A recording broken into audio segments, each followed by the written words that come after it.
meilleure durabilité d'Aliba, c'est une meilleure résistance au sec parce qu'elle est dans un enracinement plus profond. Ensuite, eh bien, le must du must, c'est ce qu'on appelle l'alicament. C'est-à-dire, c'est quoi l'alicament? C'est un néologisme entre médicament et aliment. C'est-à-dire que les gens, maintenant, sont intéressés par quelque chose qui peut les soigner en mangeant. Et on va voir qu'il y a des plantes qui répondent à ça. Il y a des plantes qui sont appelées des alicaments, c'est-à-dire quand je mange ça, wow, je ne mourrai plus. Voilà, donc en fait, il y a toute une gamme de plantes qui est intéressante et qui est très attendue. J'ai fait une petite consonance à la fête des fastigiés. En fait, ce qui se passe, c'est que dans cette histoire d'élagage, dans cette histoire d'avoir moins d'arbres parapluies dans les villes, eh bien, qu'est-ce qui est la meilleure cartouche filtrante sur un trottoir? Ce sont des arbres fastigiés. Alors ça paraît bateau, ça va faire des rythmiques un peu redondantes là, dans les rues, mais finalement, en termes de captation de l'air pollué, c'est ce qui marche le mieux. En termes d'entretien, c'est finalement l'arbre qu'on demande le moins. Et en plus, on a des espèces, on va le voir, j'en citerai que 2 ou 3, là, j'en ai cité quelques-unes, mais qui finalement vont plus tolérer ce qui va se passer avec le réchauffement. Donc ça pourrait être intéressant de se dire, bah, il y en a déjà pas mal, hein, c'est pas nouveau, hein. Mais c'est peut-être intéressant de se dire que finalement tous les arbres à rapport fastigiés vont peut-être se multiplier, ou peut-être vertueux à se multiplier. Ça va paraître ennuyeux, mais bon, ça a peut-être un intérêt. Et puis la faune, on s'intéresse à la faune, je vous ai parlé tout à l'heure des villes comme lieu de biodiversité. L'idée c'est d'offrir le logis découvert, il y a toute une gamme de plantes très simples qui marchent très bien. Parce qu'il faut apporter des persistants pour pouvoir héberger des insectes l'hiver. Il faut apporter des fruits, c'est tout bête, et puis il faut apporter des fleurs nutritives. Voilà. Si on a apporté ça, on a répondu à cet impératif de faire venir ou de maintenir une faune dans le milieu urbain ou dans le milieu paysager. Après, eh bien, on cherche à gagner du terrain sur l'herbe avec des méthodes alternatives. Hein. Maintenant, beaucoup de villes sont passées en vérocilito et c'est l'obligation maintenant. Donc du coup, eh ben, les plantes allélopathiques se défendent plutôt bien dans cette perspective-là. On va devoir aller vers plus de sobriété, c'est-à-dire que des plantes qui consomment moins d'eau, tout bêtement. Alors là, je vous recommande de se référer il y a un pépiniériste qui a énormément travaillé là-dessus, qui est connu du monde du village, c'est le pépinière de Philippines. Il est basé dans le sud-est. Et il a eu une démarche botanique très intéressante avec des jardins d'essai qui ont été des jardins expérimentaux. Et donc, il a validé un certain nombre d'espèces qui sont approuvées, j'allais dire, comme étant très très économes, enfin, très sobres. Voilà, alors j'ai cité les 6, on regarde. Des annuelles aussi, donc il y a tout un travail du râteau qui a été fait sur les annuelles tolérantes à la sécheresse et au chaud. Et on pourra en citer quelques-unes. Je me suis amusé avec ce qu'on appelait des exotiques d'avenir, c'est-à-dire des plantes qui jusqu'à présent étaient un peu en limite de rusticité, qui voilà, et puis qui finalement peuvent peut-être avoir un intérêt, parce qu'elles sont persistantes, parce qu'elles vont s'adapter au réchauffement climatique, et parce qu'elles ne sont pas très attaquées de ravageurs. Voilà. Et ensuite, les filtres à air, donc ça on l'a dit tout à l'heure, tout ce qui peut concourir à avoir des feuilles un peu tomenteuses et poilues, vont capter des particules de l'air. Par contre, là il y a un exemple qui est moyen dans tout ce qui est durabilité de gestion, le bouleau qui est un arbre qui vieillit pas très bien. Il est très efficace en termes de captation de particules. Je ne sais pas si c'est un super exemple pour la ville de demain. Voilà, on a peut-être d'autres choses qui sont. Alors, j'ai resserré mes exemples. Produire par énergie par soi-même. Alors, il y a un exemple plus simple à droite, c'est la tomate. En fait, à 2 légumes égaux, les gens vont souvent préférer la tomate. Pourquoi? Parce qu'il y a un petit peu à faire. On regarde sur internet, ah ouais, il faut le bourgeonner, il faut le tutorer. Alors les gens, ça les amuse, il y a ce côté, j'apprends, je fais des trucs ludiques, on fait quelque chose. Une salade, on la plante, on arrose, on fertilise, quoi. Voilà, bon, mais une tomate, on fait quelque chose. On a la sensation de bricoler sur une tomate. Donc ça plaît pas mal aux clients. Et puis, ce qui est rigolo autour de la tomate, c'est qu'il y a eu des reportages sur les tomates qui avaient beaucoup d'eau, il y a eu des reportages sur les tomates qui étaient hydroponiques, etc. Et donc la tomate, elle est chargée de symbolique. Elle est chargée de sucre peut-être, mais de polluants pour certaines, mais elle est chargée de symbolique. Et en fait, quand on voit des clients arriver sur le plan de légumes, leur première demande, c'est je peux faire des tomates. Et il y a ce côté presque enfantin, quoi. C'est ah ouais, mais j'ai pas mal compris, je peux faire des tomates. Ils vont pas me demander est-ce que je peux faire des salades, est-ce que je peux faire un chou. Je peux faire des tomates. Vous pensez que je vais pouvoir le faire? Je sais pas, ça les botte. Et en fait, pourquoi? Parce qu'il y a cette symbolique et qu'il y a cette recherche du goût.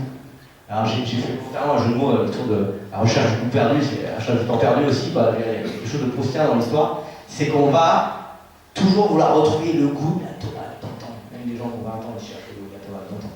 Et pourquoi? Parce qu'il y a cette idée que les tomates ont perdu du goût, les gens le savent, et donc du coup derrière la tomate, il y a tout le collectionniste, il y a des milliers de variétés de tomates, c'est impressionnant. Et donc du coup, il y a cette idée qu'on va retrouver quelque chose dans. On va retrouver la vraie tomate. J'en ai fait qu'une sur mon balcon, c'est pour ça que je parle des résultats même faibles. En fait. Les gens, ils n'attendent pas du rendement. Un résultat même faible. S'ils ont 2 tomates sur la fenêtre, ils sont super heureux. Et pourquoi? Parce que, comme je vous disais, c'est investi d'autres choses. Et j'ai cité l'exemple de la monstreuse de Lyon, pour cette tomate, là, qui est une variété ancienne, qui a été sauvegardée par le Centre de ressources botaniques. Et cette tomate, il y a mis une BD dessus. Ah, c'est pour vous dire. Voilà, il y a de la symbolique, il y a de voilà. D'ailleurs, on la voit à gauche, alors c'est une tomate, fruit moyen, 816 grammes. Voilà, donc vous voulez 1 kilo de tomate, madame? C'est une tomate. Et puis, alors, si on va plus loin, ça c'est pour les plus avertis, on voit poindre de plus en plus une augmentation des demandes en fruitiers en palmettes. Ça, moi, ça me tombe un peu des bras, parce qu'en fait, c'est super technique, les gens, ils vont pas forcément facilement gérer la palmette derrière chez eux. L'avantage, c'est que ça prend pas de place, que ça peut se coller à un mur, c'est plan, parce que c'est relativement plan. Mais on voit poindre, il y a même une pépinière qui s'est remontée que sur ce projet-là. Sur un commerce de niche pour l'instant, mais l'idée de refaire que la palmette, des produits en palmette en pot, parce que les gens ne veulent plus pot. Et c'est vrai qu'il y a cette idée, là encore, de retrouver un savoir ancestral, de le diffuser, etc. Voilà, il y a une idée de conservation, non pas d'une espèce, mais d'un savoir. Et ça attire, et la palmette redevient une demande. Vous avez des fruitiers, oui, et vous avez des palmettes comme vous savez, des fruitiers comme ça. Voilà, et en fait, c'est assez demandé. Moi, ça me laisse un peu dubitatif parce que comment. Ça veut dire que la profession va monter en compétence, que tous les pépiniéristes ne peuvent pas faire de palmettes, moi s'en faut. Et en plus, les particuliers, après, il faut leur apprendre à le faire, et ça ne va pas être gagné. Et puis finalement, sur le temps, c'est beaucoup de travail, c'est pour ça que ça a été abandonné par les arboriculteurs. Donc, est-ce que les particuliers vont avoir cette implication? Là, on est peut-être plus dans la mode que dans les faits de fond. Voilà. Les aromatiques et vivaces, alors à gauche, c'est pas un très bon exemple parce qu'elle n'est pas très vivace. Une vivace à faible durée de vie, la sauge clarée. Pourquoi j'ai choisi la sauge clarée? Parce qu'elle est résistante au sec. Et parce qu'elle est investie de toute une symbolique, parce que sclarea, ça voulait dire clair, c'était. Autrefois, les femmes en mettaient une graine dans l'œil pour enlever tous les impuretés, ça faisait des yeux brillants, magnifiques. Voilà, donc en fait, il y a toute une vieille idée de plantes médicinales anciennes, c'était dans les jardins de curés, tout ça. Sauge clarée, puis c'est très beau, c'est très beau. Donc on a l'utile à réclamer. Et puis, c'est une plante qui est extrêmement intéressante pour une catégorie d'abeilles. Voilà, donc ça c'est pas mal, et notamment les xylocopes, vous savez, les grosses abeilles noires.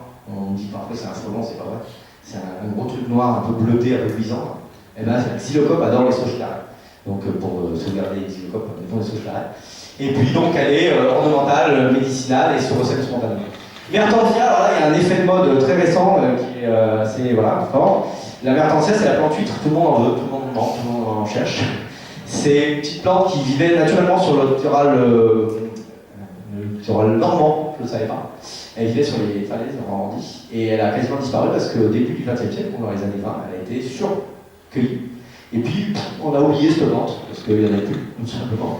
Et puis depuis qu'on en fait en horticulture, tout le monde se bat, et il y a même des pépiniéristes qui nous disent mais faites-en parce que ça, bientôt, c'est la 4e gamme qui va s'en emparer. Les gens qui font des salades en sachet. Et s'il y a une demande énorme sur ce produit-là, par les restaurateurs, voilà. Du mertensia, tout le monde en veut. C'est, pour ceux qui ne connaissent pas, c'est une plante, vous mangez la feuille, vous avez l'impression de manger une huître sans le côté gluant. Voilà. C'est ça la mertensia, c'est magique. Donc en fait, il y a une grosse attente. C'est une plante qui est sensible, qui n'est pas simple à faire. Mais voilà, quand on l'a fait, on la vend. Et on la vend au prix qu'on veut. Voilà pour les choses un peu classiques. Mais maintenant, les médicaments, eh bien, la baie de goji, alors ça c'est la baie, voilà, je vous disais, c'est quand on mange du goji, on vit 100 ans, j'exagère, mais c'est la réputation de ça, il y a des listes pas possibles d'oligo-éléments, d'oméga 3, de trucs qu'on a quand on mange ça.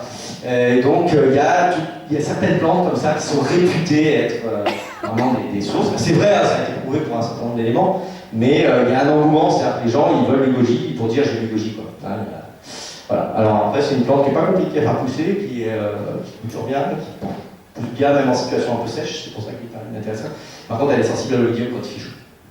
L'hypophaée, ça c'est déjà très employé, c'est l'argousier, pas l'arbousier, l'argousier. Et là aussi, on est sur un fruit qui est hyper riche en vitamines. Quand on fait une confiture de l'argousier, on se dote de vitamine C. Et d'ailleurs, c'est faux parce que la confiture est tellement cuite, la vitamine C elle est morte. Mais par contre, quand on mange le fruit, il est très acide, mais voilà, on se dote de vitamines quand on mange de l'argousier. Voilà. Et l'argousier, pourquoi je l'ai cité là? Parce que c'est double effet, c'est aussi une plante extrêmement attractive pour les oiseaux. C'est un merveilleux lieu d'alimentation des oiseaux. C'est une baie très nourrissante quand même pour les oiseaux, si elle est pour nous, elle est aussi pour les oiseaux. Et en plus, c'est un arbre piquant, donc le piaf, il est bien protégé des chats.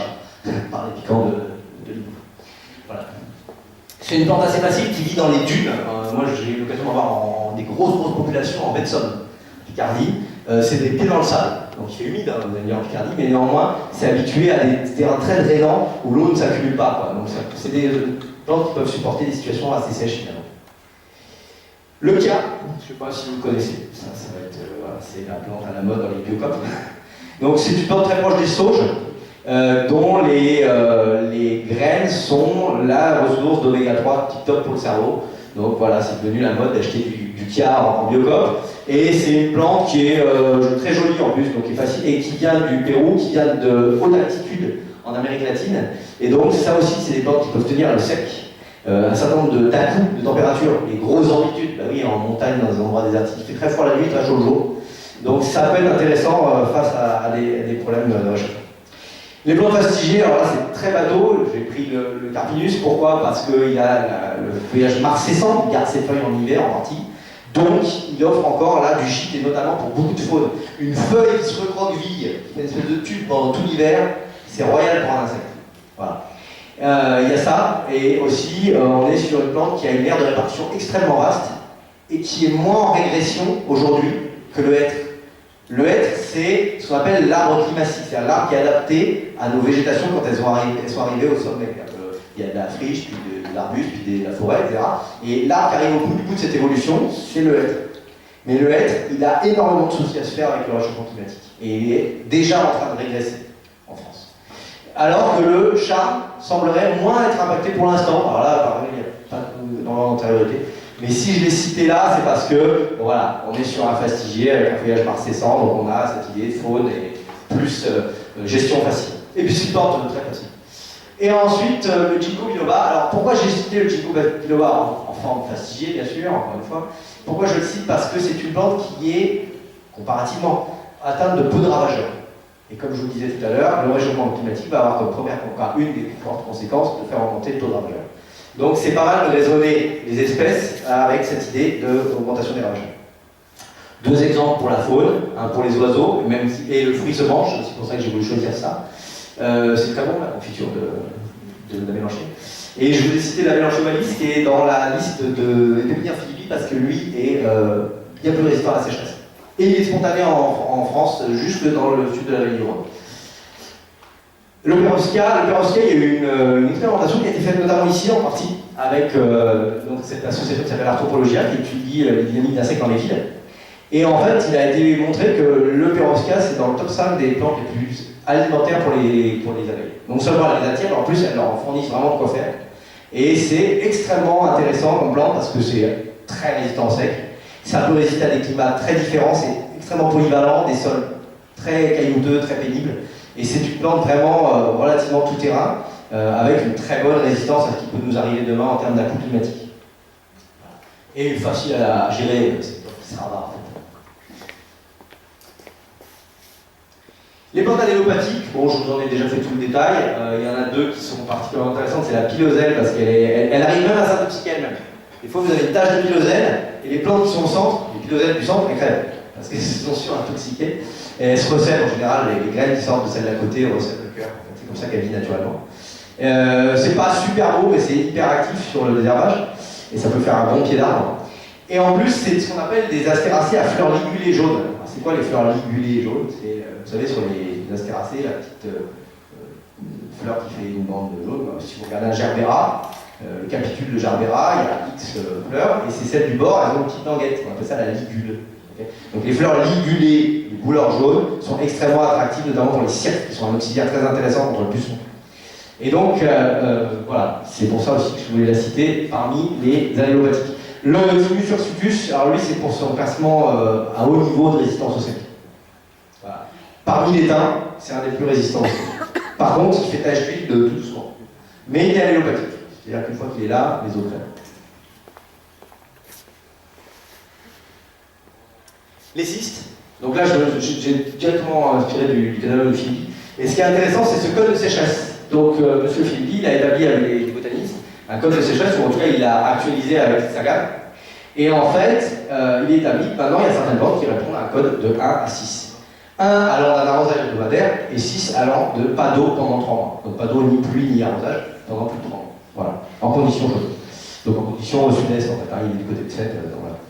Et en fait, les 6, ils tiennent pas mal le panier en termes d'arbustes à fleurs, et c'est une plante un peu aromatique, c'est une plante qui a plein d'intérêts, donc là j'ai voulu la citer comme exemple, mais en fait on aurait pu en prendre plein d'autres.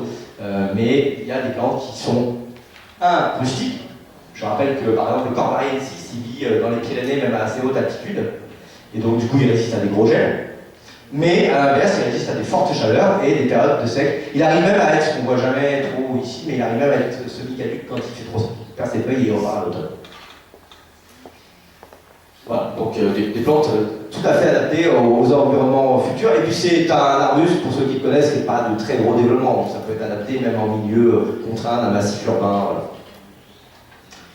Je passerai ça parce qu'on va juste voir à la fin, parce que là ça ne marche pas en lien direct, donc je vous montrerai si on a le temps des annuels. Puis voilà, deux plantes qui j'ai un peu de tendresse. Alors il y a le Quercus ilex. Alors le Quercus ilex, pourquoi j'ai cité cette espèce-là? Parce que je vous parlais du hêtre qui régresse, et on s'aperçoit que même dans les peuplements naturels, le Quercus ilex lui remonte vers le nord. Et ça c'est prouvé, c'est avéré. Donc c'est potentiellement une plante de demain, le Quercus ilex. C'est potentiellement un chêne qui pourra être utilisé, qui va être favorisé par le réchauffement climatique. Et lui aussi, son intérêt, c'est qu'il est peu impacté par les ravageurs. Ça veut pas dire qu'il n'y en a pas, mais c'est une plante qui est relativement tolérante à un certain nombre de ravageurs. Et donc c'est intéressant pour demain. L'eucalyptus, là aussi, il y avait une idée ravageur. Et il y a une idée à coup de température en chaleur. Par contre, là où j'ai un peu faux sur l'eucalyptus, c'est que l'eucalyptus demande à son installation pas mal d'eau. C'est un arbre au départ qui, pour envoyer des racines en profondeur, a besoin de démarrer avec de l'eau. Néanmoins, j'ai eu l'occasion de voir dans le milieu semi-désertique au sud de la Tunisie. Ça fait longtemps qu'ils n'avaient pas vu l'eau, ils allaient bien. Mais peut-être au début, ils ont été arrosés, ils ont été plantés là. L'eucalyptus, il n'est pas d'Afrique du Nord, il est d'Australie, donc il a dû être mis par quelqu'un, donc il a peut-être arrosé au départ. Mais après, il a une capacité, une fois qu'il a mis son enracinement, peut-être dans les canalisations, en ville, mais il a une capacité à résister à la chaleur et à la sécheresse. Voilà, j'en ai fini sur ces parties arbustives et un peu vivaces. S'il y a le temps, il y a juste à dire qu'il existe quand même dans les annuels, on n'a pas fait un plaidoyer pour les annuels, mais il y a tout un travail qui a été fait par le râteau sur la tolérance au sec en pot et en massif d'un certain nombre d'annuels. Et elles ont pu être estampillées, j'allais dire, résistantes à la sécheresse. Et ça, c'est intéressant pour le fleurissement de demain. C'est des plantes qui sont déjà dans les circuits, qui tournent beaucoup. Le Gonfreda Fireworks, un marantine, bon, c'est un nom vernaculaire. Le Gonfreda Fireworks, c'est quand même une plante qui maintenant, ça fait bien 10-15 ans qu'il s'en met pas mal. L'Angelonia, c'est une petite plante qui est très chouette parce qu'on la voit pas beaucoup dans les fleurissements. Cette année, on va la mettre dans le tardive. C'est une jolie petite plante, c'est un peu cassant, c'est ça qui est dommage, mais sinon c'est une très jolie plante et qui est vraiment intéressante pour le sec. Tu peux agrandir, ça laisse. Est-ce que je peux agrandir? Là. Merci. L'Asclepiade, c'est mitigé. Alors, je voudrais juste en sauter. Je ne peux malheureusement pas les sélectionner. Le bégonia. Alors, le bégonia, voilà encore une plante qui s'est regardisée. Mais il y a eu un énorme travail d'obtention et maintenant il y a une panoplie d'espèces en hauteur, en retombant, en cours, en droit, etc. Et en feuillage qui fait que le bégonia pourrait peut-être être une plante à venir. D'autant plus que vous vous amuserez à le faire chez vous, ça se mange le bégonia. La fleur de bégonia est tout à fait comestible, elle est acidulée, c'est pas mal, c'est pas mal. Voilà. Donc c'est peut-être, pourquoi pas, une plante d'avenir, même si elle était ringarde, on en a parlé pour le yélin. Bon, pas les tubéreux par contre, on y c'est au contraire, ça c'est du contre-exemple.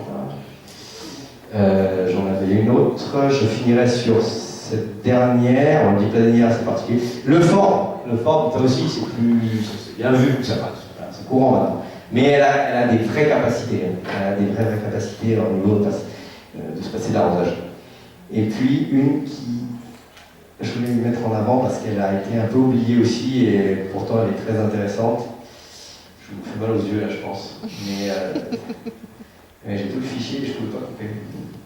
C'est la Tarouge de Madagascar.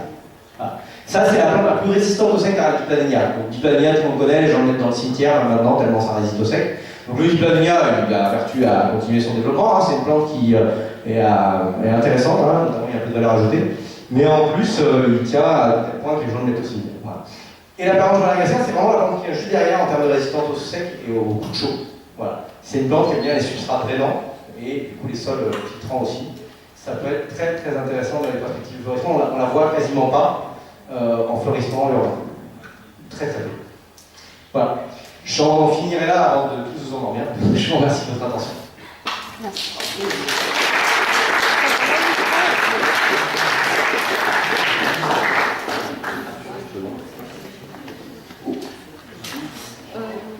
Des questions éventuellement si il y avait beaucoup de matière aujourd'hui.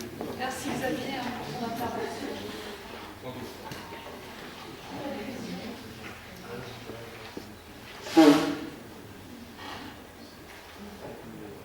Je peux répondre vite.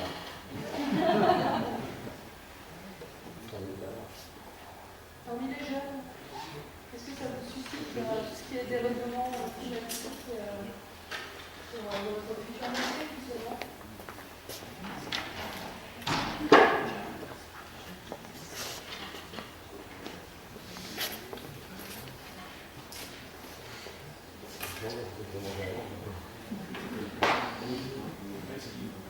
Pas de questions? On boucle. Merci Xavier pour l'intervention. C'était très dense et très riche. Maintenant, vous pouvez aller vous diriger vers l'accueil. Il y a un petit